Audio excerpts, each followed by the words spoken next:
The beloved has freed us. There are no prisons. They are all torn down. Stand firm. Stand firm. Do not rebuild them. Do not rebuild them. There is no need. There is no need.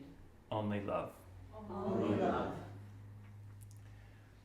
For freedom, the beloved has freed us.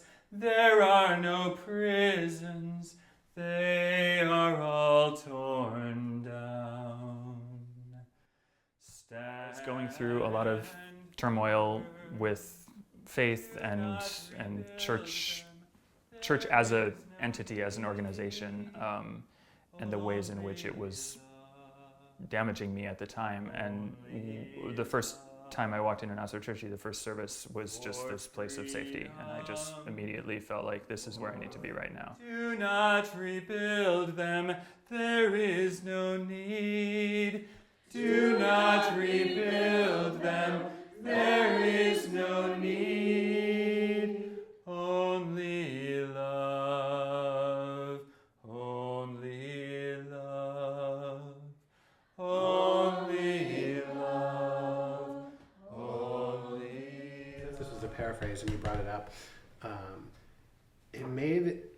It made this text feel very immediate to me. Mm-hmm. Like this is something that like we literally could like need right now.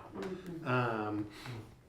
In a certain way that I feel like in many Christian traditions, though not all, there's sort of this like, you know, like this is what they were thinking at the time, and so like if you just try and get into that headspace, then you can understand like this thing, whereas like this very specific like tearing down prisons because we like don't need them, just felt like very immediate and visceral.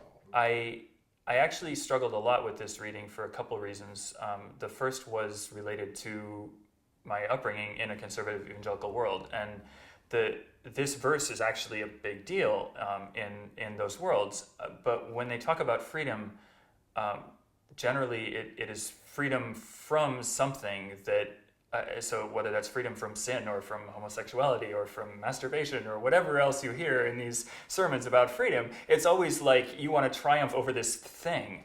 And it's not, and sometimes that thing is actually intrinsic to like life.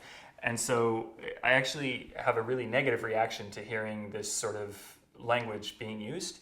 I also found a lot